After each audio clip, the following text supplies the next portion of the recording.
మీరు ఒప్పుకోకండి అంటున్నా. మీ పని మీరు చేసుకోండి అంటున్నా. అంటే నీ పని నువ్వు చేసుకుంటూ వెళ్ళిపోతారా మీరు? మీ పని మీరు చేస్తున్నా కదా. ఎట్లా చేస్తారు? మిమ్మల్ని జనాలు ఆపుతారు కదా ఫేక్ అని చెప్పేసి. ఒకవేళ నడి రోడ్డు మీద కొడితే ఏం చేస్తారు?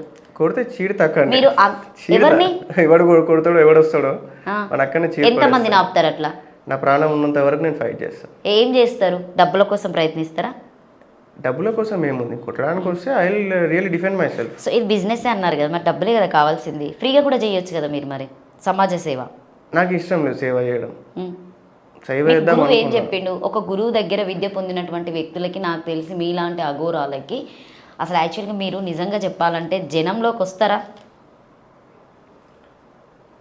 ఓకే, మా గురువు చెప్పింది ఏంటంటే ఇద్దరిని ట్రైన్ చేయని మొత్తం చెప్పాడు. జనాలనంతా పిచ్చి పిచ్చిగా చేసి వదిలేసి మొత్తం పైసలు సంపాదించి ఇట్లా వేల కట్టలు పెట్టుకొని అలా కూర్చో అని చెప్పిండా? అట్లా చెప్పలేదు. మరి ఏం చెప్పింది చెప్పండి. నువ్వు వెళ్ళిపోయే ముందు, ఎక్కడికి వెళ్ళిపోయే సమాధి తీసుకునే ముందు ఓకే ఇద్దరిని అన్నా తయారు చేయమని చెప్పి